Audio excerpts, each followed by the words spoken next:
El testimonio del profeta José Smith. Las propias palabras del profeta José Smith en cuanto a la aparición del libro de Mormón son las siguientes. En la noche del día 21 de septiembre de 1823 me puse a orar pidiéndole a Dios Todopoderoso. Encontrándome así en el acto de suplicar a Dios, vi que se aparecía una luz en mi cuarto, que siguió aumentando hasta que la habitación quedó más iluminada que el mediodía. Cuando repentinamente se apareció un personaje al lado de mi cama, de pie en el aire porque sus pies no tocaban el suelo. Llevaba puesta una túnica suelta de una blancura exquisita.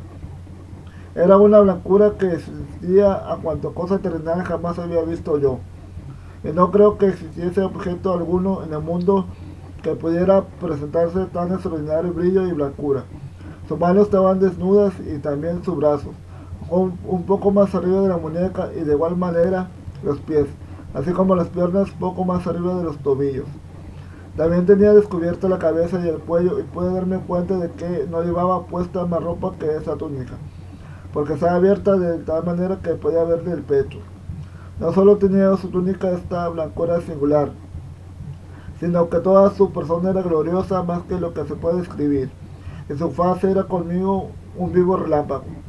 El cuarto estaba sumamente iluminado, pero no con la brillantez de que había en torno de su persona. Cuando lo vi por primera vez tuve miedo, mas el temor pronto se apartó de mí. Me llamó por mi nombre y me dijo que era un mensajero enviado de la presencia de Dios y que se llamaba Moroni, que Dios tenía una obra para mí y que entre todas las naciones, tribus y lenguas se tomaría mi nombre para bien y para mal, o sea, se iba a hablar bien o mal de mí entre todo el pueblo.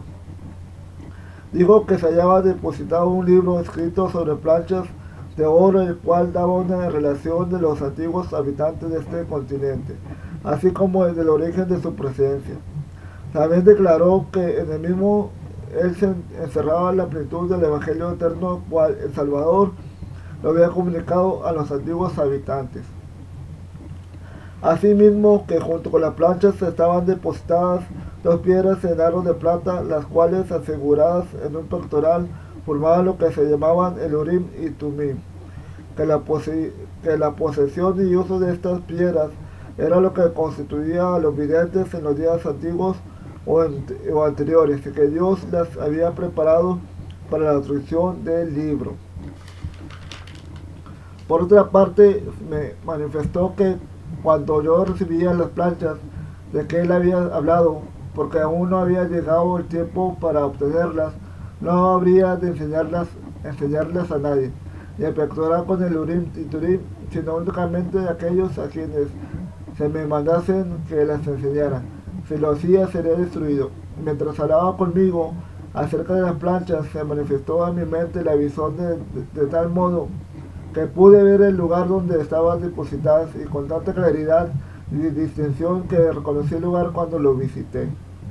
Después de esta comunicación vi que la luz en el cuarto empezaba a juntarse alrededor del personaje que me había estado hablando, y así continuó hasta que el cuarto una vez se quedó a oscuras, exceptuando alrededor de su persona inmediata.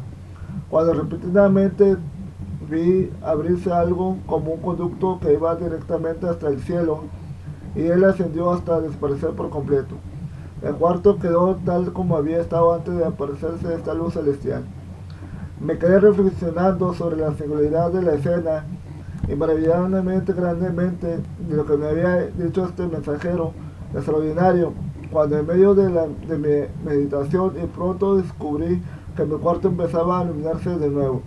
En lo que me apareció un instante, el mismo mensajero celestial apareció una vez más al lado de mi cama. Empezó y otra vez me dijo las mismas cosas que me habían relatado en su primera visita, sin la menor variación, después de lo cual me informó de grandes juicios que vendrían sobre la tierra con gran desolación causada por el hombre, la espada y pestilencia, y que estos penosos juicios vendrían sobre la tierra en esta generación.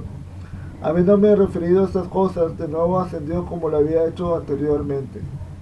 Y para entonces eran tan profundas las impresiones que se me habían grabado en la mente que el sueño había huido de mis ojos, y yacía dominando por el asombro de lo que había visto y oído. Pero cuál no sería mi sorpresa al ver de nuevo al mismo mensajero al lado de mi cama y oír repasar o repetir las mismas cosas que antes, y añadió una advertencia diciéndome que Satanás procuraría tentarme a causa de la situación indignante de la familia de mi padre, a que obtuviera las planchas con el fin de hacernos ricos. Esto él me lo prohibió y dijo que al obtener las planchas no tuviera presente más objeto que de glorificar a Dios, y que ningún otro motivo fluyera en mí sino de edificar su reino. De lo contrario no podía obtenerlas. Después de esta tercera visita, de nuevo ascendió al cielo como antes, y otra vez me quedé meditando en lo extraño que lo acababa de experimentar. Cuando casi inmediatamente después de que el mensajero celestial hubo ascendido por tercera vez, cantó el gallo y vi que estaba amaneciendo, de modo que nuestras conversaciones deben de haber durado toda aquella noche. Poco después me levanté de mi cama y como de costumbre, fui a desempeñar las faenas necesarias del día. Para querer trabajar como en otras ocasiones, ayer que se me había agotado a tal grado la fuerza que me sentía completamente incapacitado. Mi padre, que estaba trabajando cerca de mí, vio que algo me sucedía y me dijo que me fuera a casa. Partí de allí con la intención de volver a casa, pero al querer cruzar el cerco para salir del campo en el que estábamos, se me acabaron completamente las fuerzas. Caí inerte al suelo y por un tiempo no estuve consciente de nada. Lo primero que pude recordar fue una voz que me hablaba, llamándome por mi nombre. Alcé la vista y vi a la altura de mi cabeza al mismo mensajero, rodeado de luz como antes. Entonces me relató otra vez todo lo que me había referido la noche anterior. Me mandó que fuera mi padre y le hablara acerca de la visión y mandamientos que me había recibido. Obedecí, regresé a donde estaba mi padre en el campo y le declaré todo el asunto. Me respondió que era de Dios, y me dijo que fuera y hiciera lo que el mensajero me había mandado. Salí del campo y fui al lugar donde el mensajero me había dicho que estaban depositadas las planchas. Y debido a la claridad de la visión que había visto tocante al lugar, en cuanto llegué allí lo reconocí. Obedecí, regresé de donde estaba mi padre en el campo y le declaré todo el asunto. Cerca de la aldea de Melches, condado de Ontario, estado de Nueva York, se levanta una colina de tamaño regular y la más elevada de todas las de la comarca. Por el costado occidental del cerro, no lejos de la cima, debajo de una piedra de buen tamaño, yacían las planchas depositadas en una caja de piedra. En el centro y por la parte superior, estas piedras eran gruesas y redondas, pero más delgadas hacia los extremos, de modo que se podían ver la parte céntrica sobre la superficie del suelo, mientras que alrededor de la orilla estaba cubierta de tierra. Habiendo quitado la tierra, conseguí una palanca que logré introducir debajo de la orilla de la piedra, y con un ligero esfuerzo la levanté. Miré dentro de la caja y efectivamente vi allí las planchas, el urín y tumim, y el pectoral, como lo había dicho el mensajero. La caja en que se hallaba estaba hecha de piedras, colocadas en una especie de cementerio. En el fondo de la caja había dos piedras puestas transversalmente, y sobre estas descansaban las planchas y los otros objetos que los acompañaban. Intenté sacarlas, pero me lo prohibió el mensajero. De nuevo se me informó que aún no había llegado el tiempo de sacarlas, ni llegaría sino hasta después de 4 años. A partir de esa fecha, pero me dijo que debía ir a estudiar precisamente 1 año después, y que él me esperaría allí, que había de seguir haciéndolo así hasta que llegara el tiempo para obtener las planchas. De acuerdo con el que se me había mandado, acudí el fin de cada año, y en esta ocasión lo encontraría allí mismo mensajero. En cada una de nuestras entrevistas recibía de él instrucciones e inteligencia concernientes a lo que el Señor iba a hacer y qué manera se conduciría su reino en los últimos días. Por fin llegó el momento de obtener las planchas, el urim y tumim y el pectoral. El día 22 de septiembre de 1827, habiendo ido al fin de otro año, como de costumbre, al lugar donde estaban depositados El mismo mensajero celestial me entregó con esta advertencia, que yo sería responsable de ellos, que si permitiría que se atrevieran por algún descuido o negligencia mía, sería desarraigado, pero si me esforzaba con todo mi empeño por preservarlo hasta que el mensajero, viniera por ellos, entonces serían protegidos. Pronto supe porque había recibido tan estrictos mandatos de guardarlos, el por qué me había dicho el mensajero que cómo terminarían lo que se requería de mí.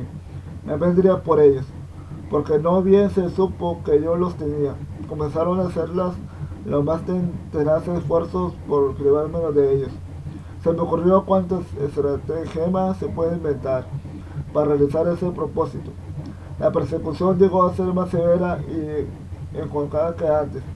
Grandes número de personas andaban continuamente al acecho para quitármelos, de ser posible.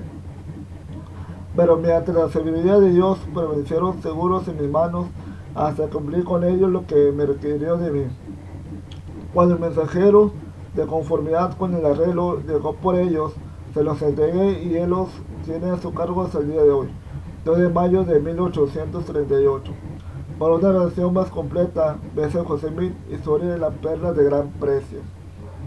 Historia antigua que salió de la tierra como la voz de un pueblo que hablaba desde el polvo, fue traducida a un lenguaje moderno, el idioma inglés, por el don y el poder de Dios. Según la afirmación divina lo ha atestiguado y se publicó por primera vez al mundo en la iglesia en el año 1830 con el título de The Book of el libro de Mormón.